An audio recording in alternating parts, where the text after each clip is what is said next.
In a very kind of transactional way, it's true that if you do a regression model on support for legalization, if whether or not you've ever used marijuana is a predictor of whether or not you support legalization. I would note, by the way, that it really depends on how long it's been. So that if you've used within the last 10 years, you're much more likely to support than if you were a baby boomer who smoked in college and hasn't smoked for 25 years. So it really is that granular in terms of personal experience.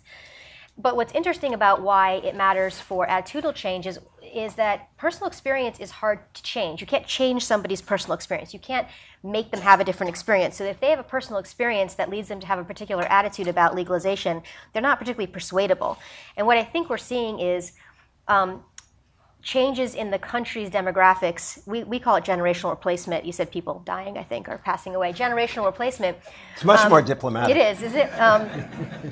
So that if you have somebody, for example, who has a cousin who smoked pot all day and never got out of the couch and never got a job and then started doing, other sorts of drugs, you will never convince that person that it's not addictive, even if it's not physically addictive, and you will never convince them that it's not a gateway drug, even though there's not a ton of evidence that it's a gateway drug. So even though the overall landscape has shifted on those issues, it is very hard to convince anybody who's had that kind of personal experience. On the other hand, if somebody themselves has smoked pot in college and is a productive member of society, or knows people who go home and smoke it after work who are professionals and then go to work the next day and are fine, they're much more likely to support legalization because they don't have a personal experience that suggests that it has all these kinds of negative consequences. And in many ways, it's that issue that shapes this more than whether or not you think it's moral.